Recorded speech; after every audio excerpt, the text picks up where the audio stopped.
আসসালামু আলাইকুম। আজকে আমাদের টপিক বাংলা ভাষার উৎপত্তি, ভাষা বংশ। আসলে এই যে বাংলা ভাষা, এটা তো আমরা আসলে ধাপে ধাপে পেয়েছি। যে ভাষা বংশ থেকে আমরা এই বাংলা ভাষাটা পেয়েছি সেটা হচ্ছে ইন্দো ইউরোপীয় ভাষা বংশ। ইন্দো ইউরোপীয় বলতে বোঝায় দক্ষিণ পশ্চিম ইউরেশিয়ান একটি ভাষা বংশকে। এখানে ইউরোপীয় বলতে তো হচ্ছে ইউরোপের বিভিন্ন ভাষার যে রুট, আর ইন্দো হচ্ছে ভারতীয় উপমহাদেশের যে ভাষা, বিভিন্ন ভাষা, সেটার হচ্ছে উৎপত্তি স্থল হচ্ছে এই যে ইন্দো অংশ থেকে। তো ইন্দো ইউরোপীয় আবার দুভাগে বিভক্ত হয়েছে, শতম ক্যান্তম। ক্যান্তম মূলত ইউরোপের বিভিন্ন ভাষা যেমন ইংরেজি, তারপর ল্যাতিন, ফরাসি ভাষা, এগুলো হচ্ছে ক্যান্তম থেকে উৎপত্তি।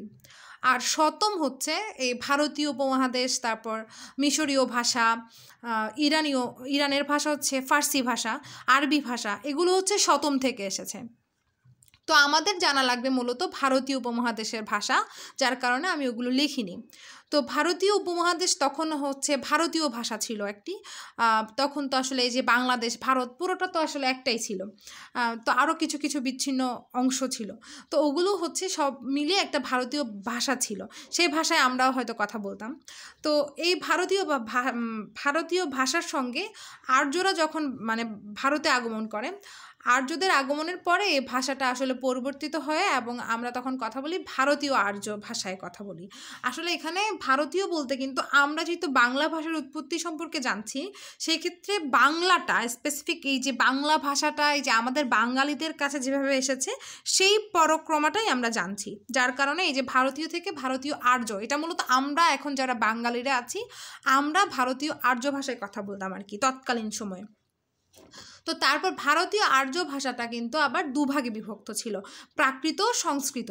প্রাকৃত শব্দের অর্থ হচ্ছে স্বাভাবিক, মানে হচ্ছে আমরা যখন কথা বলি, যেমন এখন না, এই কিছু কিছু বছর আগেও যেমন মধ্যযুগে যেমন সাধু ভাষায় লেখা হতো, হ্যাঁ, সাধু চলিত ভাষা মানে মুখের ভাষা একটা, লিখ্য ভাষা আরেকটা, ঠিক তেমনি প্রাকৃত ছিল হচ্ছে মানুষের মুখের ভাষা, কথ্য ভাষা। আর সংস্কৃত ছিল হচ্ছে লেখ্য ভাষা, বই পুস্তকের ভাষা ছিল সংস্কৃত ভাষা। তো এই প্রাকৃত ভাষা থেকে আবার দুটা শাখায় প্রাকৃতটা বিভক্ত হয়ে যায়, গৌড়ীয় প্রাকৃত, মাগধী প্রাকৃত।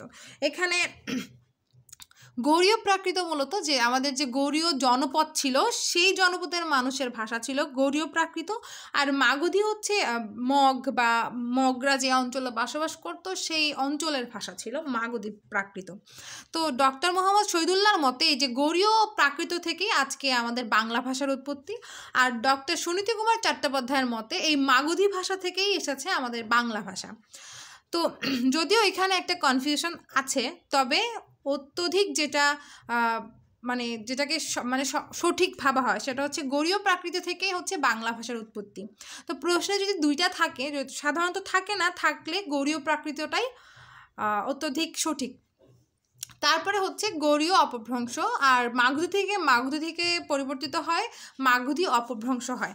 এখন কথা হচ্ছে যে প্রাকৃত মানে তো আমরা জানলাম যে স্বাভাবিক ভাষা, তো তারপর যখন গৌড়ীয় অপভ্রংশ বা মাগধী অপভ্রংশ হয়, এই অপভ্রংশ শব্দের অর্থ হচ্ছে পরিবর্তনীয় বা বিকৃত।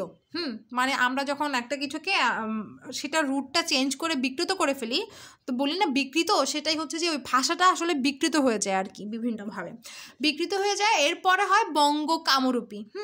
তো যেটাই হোক ওটা দুইটাই পরিবর্তিত হয়, বঙ্গ কামরূপী ভাষায় পরিবর্তন হয়। তো বঙ্গ কামরূপী বলতে আসলে বঙ্গ মানে তো বাংলা, আর কামরূপী হচ্ছে আসামের একটা রাজ্য বা একটা অঞ্চলের নাম হচ্ছে কামরূপ। হ্যাঁ, এই দুইটা মিলে বঙ্গ কামরূপী। এই বঙ্গ কামরূপী থেকে এসেছে বাংলা, অসমীয়, উড়িয়া ভাষা। উড়িয়া হচ্ছে উড়িষ্যার লোকের ভাষা, উড়িষ্যার মানুষরা এই ভাষায় কথা বলে।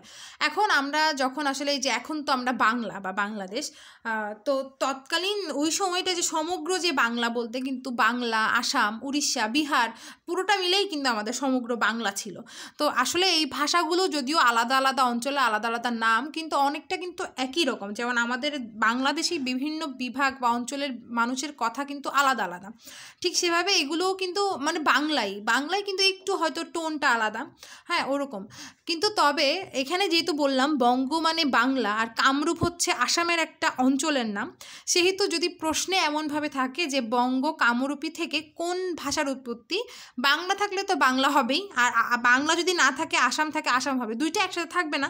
আবার এভাবেও থাকতে পারে যে বাংলা ছাড়া অন্য কোন ভাষা বঙ্গ কামরূপী থেকে এসেছে, সেই ক্ষেত্রে আনসার হবে, যদি আসাম এবং উড়িয়া দুইটাই থাকে, অসমীয় উড়িয়া, সেই ক্ষেত্রে কিন্তু অসমীয়ই হবে। আর অপশনে এই দুইটার একটাও না থাকলে উড়িষ্যা হবে বা উড়িয়া ভাষা হবে, রাইট। তো এখন তবে যদি তিনোটাই থাকে তাহলে তিনটাই রাইট, তবে আমি অগ্রাধিকারটা বললাম আর কি, বাংলা আর অসমীয়টা হচ্ছে একদম এটার রুট আর কি। আর উড়িষ্যাটাও এসেছে, উড়িষ্যার লোকের ভাষা যেহেতু বললাম, আমরা আসলে ভাই ভাই, বাংলা অসমীয় উড়িষ্যা ভাষাগুলো একদম ভাই ভাই এরকম আর কি। তো সেই ক্ষেত্রে রুটটা হচ্ছে, আমাদের ইমিডিয়েট রুটটা হচ্ছে বঙ্গ কামরূপী।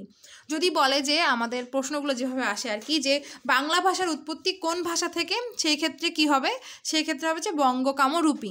যদি অপশানে এটা না থাকে, যদি থাকে যে প্রাকৃত, হ্যাঁ গৌড়ীয় প্রাকৃত, তাহলে গৌড়ীয় প্রাকৃত হবে। অপশানে যদি এই দুটাই থাকে সেই তো গৌড়ীয় প্রাকৃত হবে, হ্যাঁ। আর যদি না থাকে তাহলে সেই ক্ষেত্রে মাগধী প্রাকৃত হতে পারে। আর যদি বলে যে কোন ভাষা বংশ থেকে বাংলার উৎপত্তি, সেই ক্ষেত্রে কিন্তু মানে শুধুমাত্র একটাই, ইন্দো ইউরোপীয় ভাষা বংশের সাথে কিন্তু ভাষাকে মেলানো যাবে না। ঠিক আছে, ধন্যবাদ।